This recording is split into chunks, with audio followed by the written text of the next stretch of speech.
Hey. Time for another out of this world story from our space. Divorcing my cheating wife after she blew up her second chance.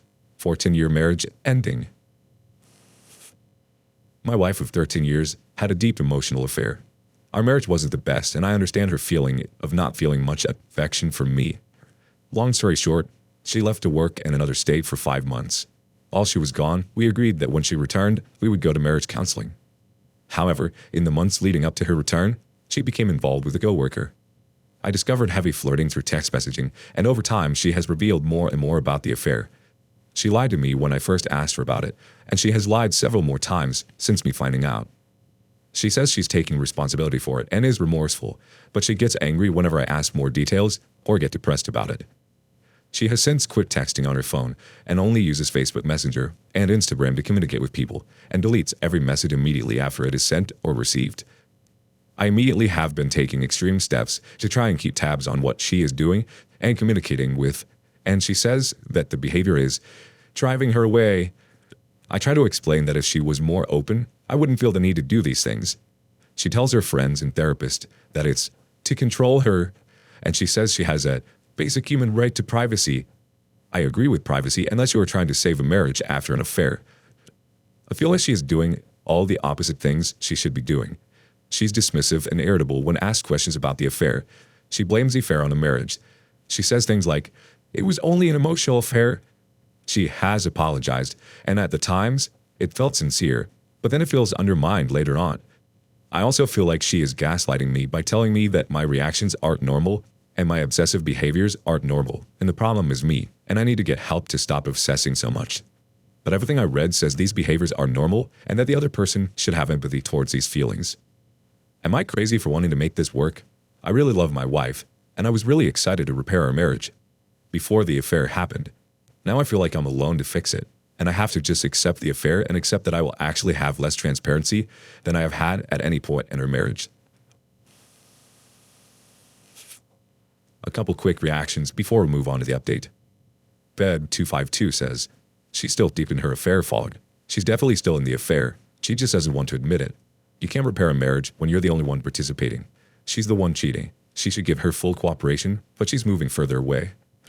You should consult a lawyer now. Our other comment coming from, first of all, how dare we? You cannot reconcile unless neither party wants it.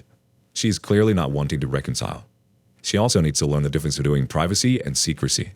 However, it is pretty much standard that after an affair of any kind, that the betrayed spouse gets full access to all devices, including passwords to all social media, in order to reconcile. It's basically the wayward spouse's way of showing they're no longer doing anything that they shouldn't be doing. She isn't acting like a spouse who wants to reconcile.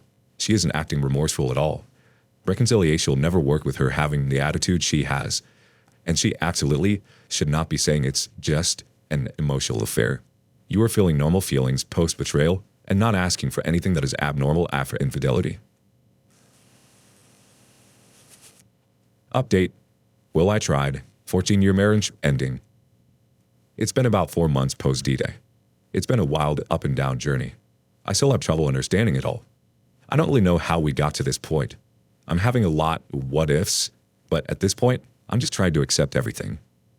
The bottom line is, my wife was not capable of accepting responsibility in a meaningful enough way to help me heal. She would say she's sorry, sometimes.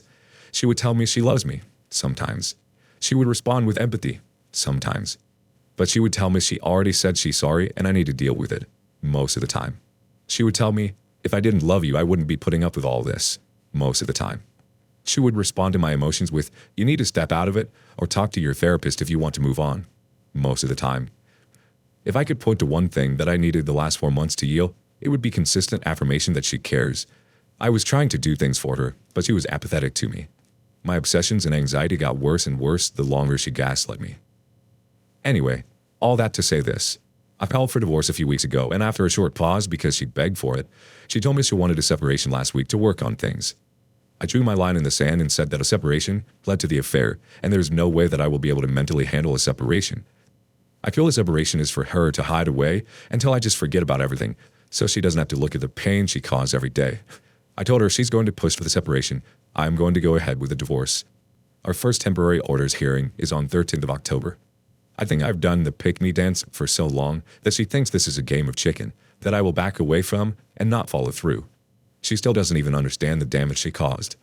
My love and desperation I felt for the last 4 months has turned to anger and resentment.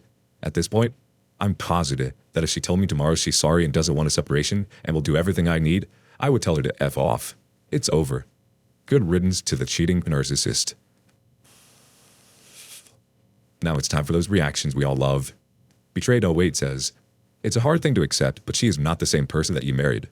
My soon-to-be ex-wife of 25 years turned into a shell of her former self. You need to learn how to live alone. I'm still trying to figure it out myself. A life without her negativity is way better than living with a cheater." Next thought comes from Gomab. "I felt the weight of the world fall off my shoulders when I filed. Finally, I was able to yield. You should feel the same. I wish you luck." The next thought's a thorough one from Apprehensive Bite 3153. "Stay your course, OP. Your soon-to-be ex-wife, from what I glean from various of your posts, seemed to be a classic narcissist with, perhaps, sociopathic traits. At least so regarding her complete lack of empathy for the anguish she has brought upon you, and continues to inflict with her insincere apologies. Whenever you feel yourself beginning to waver, remind yourself that she made hundreds, if not thousands, of individual decisions that disregard you and your marriage in pursuit of her wants, yes, wants, not needs, as every cheating spouse in the history of the world would prefer others to think. She had all her wants fulfilled, and now suffers only the consequences she knew she was risking with each of those hundreds, if not thousands, of decisions to pursue those wants. You, on the other hand, did not decide to take any such risks, and have had to bear the full brunt of your anguish due only to her decisions. She doesn't love you, probably never has absolutely no empathy for the devastation she has made of your psyche by her decisions, does not respect you, nor find you worthy of her affection. Read that again. Memorize it.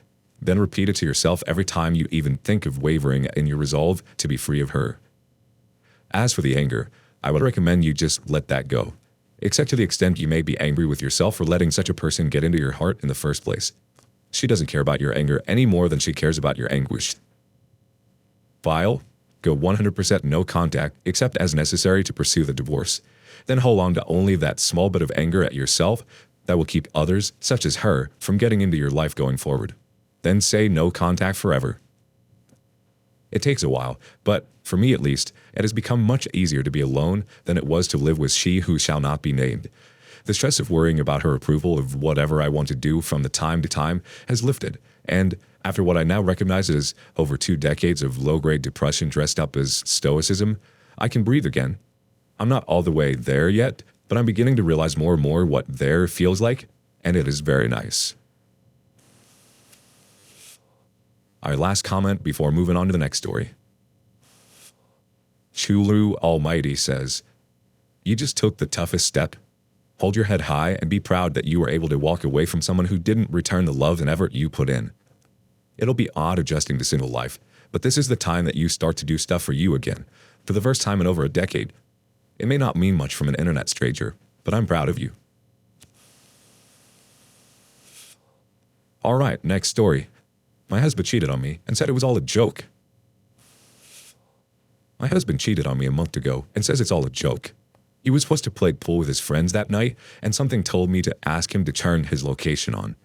Throughout the whole night, he was talking to me until he was at a weird location, then just silence. His phone was off and I could no longer track him. I decided to check his Snapchat, and there it was. Multiple women he had been talking to, and he even made plans to see one that night. The last message was, "I'm here." My heart freaking broke. The worst part, too, is that day I told my friend the one thing he would never do is cheat on me, and bam! He acted like it was my fault and tried to say that he was only trying to make the girl look stupid and desperate. But it doesn't make sense. That night, I couldn't get a hold of him for 4 hours. It removed me off all social media, and he was messaging these girls on Snapchat. How much more sneaky can he get? Then to say it's a joke because his friends told him to do it. But they are single. I feel so betrayed and I hate him for it. I'm not sure what to do. I'm trying to stay, but I go crazy whenever he leaves, and I've been saying hateful stuff. I can't help it. I'm just so sad and keep replaying the messages over and over in my head. I'm not even sure if it's going to work. Sleeveless in Seattle starts off with the comments. The joke is on him expecting you to tolerate this. How old is this guy? Drops into divorce papers on his butt. New Classic 90 chimes in. It wasn't a joke, so now it's time to decide what you want to do about it. You can either have an honest conversation with him about your new open relationship because he's not going to stop, or you move on to someone better. Independent Ad 5091 says, okay, so apologies for masculine over undertones, but bro, man the F up and walk out already. Due to totally gaslighting the F out of you. You said at the end, I don't think this is even gonna work. F, no, it's not. He's supposed to be a husband, not a boyfriend. Not a fling. Right now he's playing games, acting like a child. You're in a sea of emotions because of his BS. It will stop eventually when you decide to get out of the boat and come back to land. Hopefully that makes sense. Best wishes. Sorry that this has happened to you, but can be an awesome chance to learn and grow. Alright, one more story before we call it. Girlfriend cheated after 3.5 years of dating. My now ex-girlfriend, 30 female, let's call her Lisa, cheated on me, 28 male, while going on a birthday trip alone. We lived together for 2.5 years. I was supposed to go with her, but I had an extreme fear of flying and had a panic attack before going on the plane, so opted not to go. I always had fear for flights, but this was the only time I ever got scared away from the plane. I flew many times to see her in her first year of relationship because we were doing long distance. This was her birthday trip, so I offered to pay for a different road trip to make up for it, but she went on the flight alone after considering my options. I felt bad about letting her go alone, so I paid for a 4-star hotel for her entire stay and bought a very expensive necklace from Tiffany & Company for her actual birthday as a surprise gift. She met up with some of her old friends on the last days at the city she was touring and reconnected with a guy she met at a conference 7 years ago. Never talked to during the 7 years. She went out on a date with him the day after and made out in the park, telling him she's single, and the day after that, she went bar hopping with him and slept with him at his place. She put her phone on Do Not Disturb that night. During this whole time, she was living in the expensive hotel room I paid for. 6 foot tall, masculine, graduated from a top 30 school in the US, make roughly $200K worth in tech, and loyal to the core. Don't mind me, just some self-validation. The guy is much shorter, uglier, and less fit than I am, making less than half of my income and lives 2,000 miles away from us, yet she still chose that over me. After she came back home, she did not tell me and started to text and flirt with him for the next 2 weeks, even on a dinner date I took her out to. I had a bad feeling about it and went to her phone and found out myself. After that, I broke up with her, but I can't get over why she would do such a thing. She was crying for one night, but the day after, she started yelling at me and did not seem to be remorseful for her actions. I feel useless and belittled, and felt like our 3.5 years of relationship was all a lie. She has serial liar tendencies, and she claimed that she wasn't happy in her relationship, but she still seemed very happy with me even in the weeks leading up to the trip, showing me lots of affection in both words and physical touches. We did have our ups and downs and problems to work out, but the general direction of the relationship was going up, not down, at least in my eyes. I feel extremely empty and sad, and don't understand the cruelty of this outcome. I don't know if I'll ever love again. Hoping for advice on healing from this. I dated many girls before her, but I never loved anyone as much as I loved this girl. I thought she was the one. Now I'm in the process of moving out of our apartment and moved back to a city where my family and friends are. My tech sector job is remote now. And I feel defeated, abandoned, and a general lack of motivation in life, even though I just got my high-paying dream job and has absolutely ruined my onboarding performance. I hate myself for not going on the flight with her. She wouldn't have met with her friends if I did. And I hate myself for ignoring red flags and started our relationship. She cheated out of prior relationships before starting with me. She lied to me on some other serious life matters a few times during our relationship. Even though she makes great money in healthcare, she's still irrational with money and does not really have a financial plan for the future, even at 30 years old. Okay, time for some reactions. Angry little bastard struck us off. It's never easy, and I'm sorry you have to experience this. Cheaters tend to gaslight their partner, so don't be surprised if she somehow guilts you in one way or another. It's sometimes not even intentional, but just a fear response. The best way to think about this is that you've been done a favor. You aren't married, and hopefully you don't have any major commitments together, owning a house, having kids, etc. It's still going to hurt like a mother effer, and your trust has been irreparably broken. My only suggestion is to be conscious of that and not let your next partner be on the receiving end of any negative emotions it causes. Our last comment comes from Mr. Big Bull 01. Hi. I'm so sorry this happened to you, but you must remember at least one thing.